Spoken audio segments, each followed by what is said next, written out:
Strangely enough, we weren't frightened. I think it was the tremendous feeling of comradeship.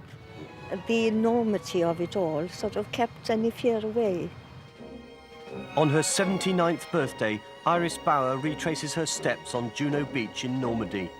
50 years ago, wearing a tin hat and a pack on her back, this is where she waded ashore and into the front line of the battle to liberate Europe. I remember crouching by this bush and saw big balls of red balls coming towards me in this pitch darkness.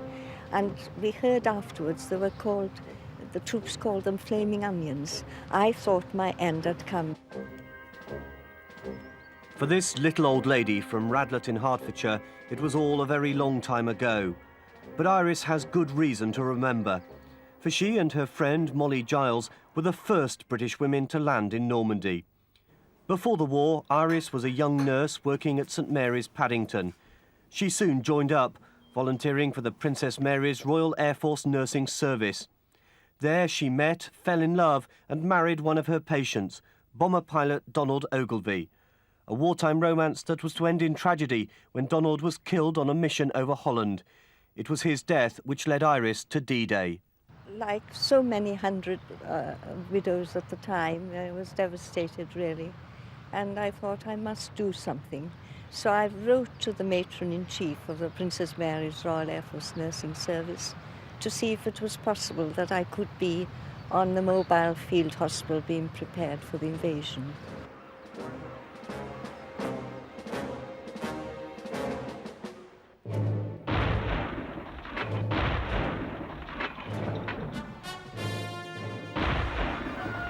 The Allies took 10,000 casualties on D-Day alone.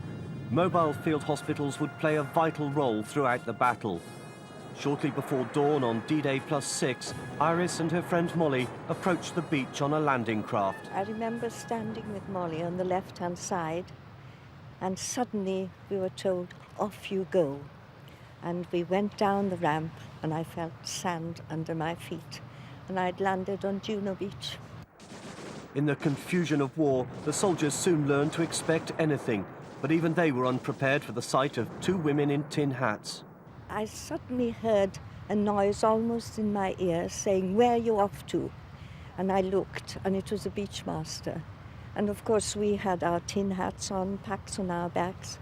And he looked at me, and all he said was, "Good God, follow me." So we followed him, and we didn't know where we were going. And suddenly we came, it appeared to me it was an underground shelter because I could see some concrete steps, but it was a sort of gun emplacement. And he said, "Stay down here and I'll get a jeep to take you."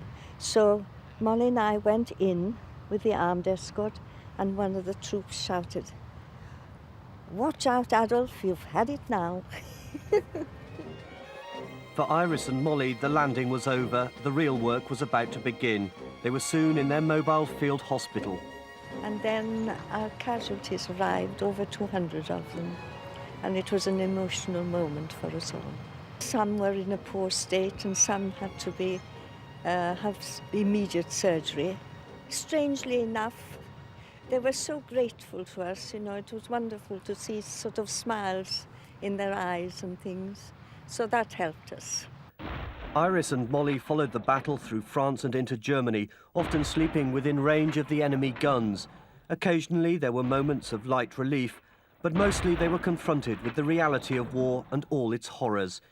Iris had joined the invasion at a time of deep personal grief after the death of Donald. She wanted to do something to help. Despite everything that happened to her, today she counts herself one of the lucky ones. In a strange way, I'm very grateful I went through it. That's a strange thing to say, but I know that no one wants war, but when you've been through something like that, it helps you in life, I think.